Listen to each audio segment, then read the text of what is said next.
Selamat sore Ibu dosen dan teman-teman semua. Terima kasih atas waktu dan kesempatan yang telah diberikan kepada kelompok kami. Kami dari kelompok 10 akan presentasikan hasil diskusi dari kelompok kami tentang isu-isu lain dalam pelaporan konsolidasi. Pertama-tama, perkenalkan nama lengkap saya Maria Primavita Nahor. Di sini saya akan menjelaskan tentang laporan arus kas konsolidasi dan konsolidasi setelah akuisisi Intem. Yang pertama, saya akan menjelaskan tentang laporan arus kas konsolidasi.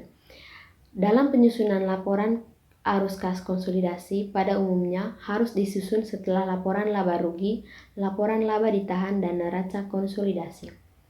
Laporan arus kas tidak dimasukkan ke dalam kertas kerja konsolidasi 3 bagian, tetapi disusun dari informasi ketiga laporan yang lain. Penyusunan laporan arus kas konsolidasi memerlukan beberapa penyesuaian, seperti penyusutan amortisasi dari penghapusan diferensial pembelian. Ada dua item yang unik dalam laporan konsolidasi. Yang pertama, laba yang dialokasikan kepemilikan minoritas ditambahkan kembali ke kas yang dihasilkan dari aktivitas operasi. Yang kedua, dividen yang dibayarkan ke pemegang saham minoritas menyebabkan arus kas keluar dan dicantumkan sebagai laba ditahan konsolidasi. Yang kedua, saya akan menjelaskan tentang konsolidasi setelah akuisisi intern. Pada saat perusahaan membeli saham perusahaan lain, anak perusahaan dianggap merupakan bagian dari entitas konsolidasi sejak saham tersebut diakuisisi. Oleh karena itu, pada saat anak perusahaan dibeli selama periode fiskal, bukan pada awal atau akhir periode, hasil operasi anak perusahaan yang dimasukkan dalam laporan keuangan konsolidasi hanya bagian dari tahun di mana saham anak perusahaan dimiliki oleh induk perusahaan. Hasil operasi anak perusahaan yang dibeli selama periode fiskal dimasukkan dalam laporan laba rugi konsolidasi dengan cara yang pertama, pendapatan dan beban dari anak perusahaan dimasukkan dalam laporan laba rugi konsolidasi. Seakan-akan anak perusahaan sudah diakuisisi sejak awal periode fiskal. Yang kedua, hanya bagian pendapatan dan beban yang diperoleh anak perusahaan setelah tanggal penggabungan usaha yang dimasukkan dalam laporan keuangan konsolidasi. Kenalkan, nama saya Roswita Bella Ulina Simbolon. Di sini saya akan menjelaskan tentang aturan perundangan perpajakan yang berlaku. Aspek perpajakan berpengaruh terhadap metode apa yang akan dipakai dalam penggabungan usaha selain pertimbangan hukum. Perlu diketahui bahwa pada pasal 4 ayat 1 huruf D angka 1 Undang-Undang Perpajakan nomor 10 tahun 1994 ini menyebutkan bahwa keuntungan karena penjualan atau karena pengalihan harta, termaksud keuntungan karena likuidasi, penggabungan, peleburan, pemekaran, pemecahan, atau pengalihan usaha adalah salah satu objek pajak. Kemudian, pasal 10 ayat 3 Undang-Undang Pajak Penghasilan nomor 10 tahun 1994 mengatur tentang dasar pengenaan pajak atas penggabungan usaha.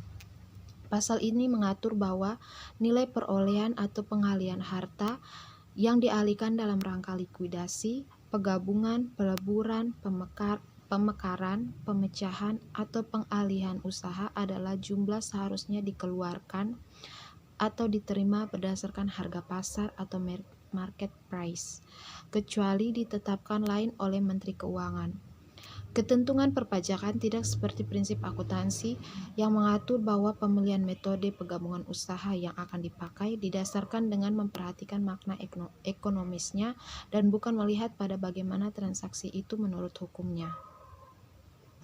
Direktorat Jenderal Pajak memutuskan untuk tidak memperboleh penggunaan metode pooling of interest karena dengan metode ini tidak ada pajak yang dibebankan atas penggabungan usaha tersebut. Lain halnya apabila menggunakan metode buy purchase yang berdasarkan pada nilai pasar.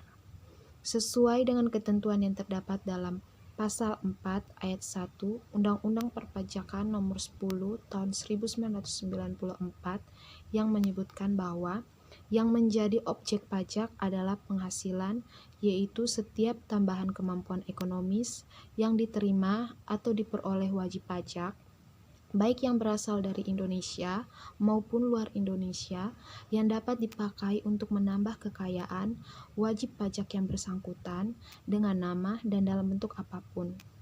Terus, bagaimana dengan pengenaan pajak untuk perusahaan melakukan penggabungan usaha atas dasar metode pooling of inner set? Seperti yang telah dijelaskan di atas, metode pooling of inner set menggunakan nilai buku sebagai dasar dalam pengalian harta dalam penggabungan perusahaan. Dengan ini, berarti bahwa penggabungan perusahaan dengan metode pooling of inner set sama sekali tidak menghasilkan penghasilan kena pajak, karena penggabungan tersebut didasarkan atas nilai buku dari kedua perusahaan dan bukan berdasarkan suatu. Kenalkan, nama saya Clementina Yoyasinta Jenny. Saya akan menjelaskan materi tentang laba persaham konsolidasi. Secara umum, laba persaham konsolidasi dihitung dengan cara yang sama dengan laba persaham untuk perusahaan tunggal. Presentasi kepemilikan yang dimiliki di dalam entitas konsolidasi dan juga total laba anak perusahaan yang tersedia untuk pemegang saham biasanya dapat berbeda.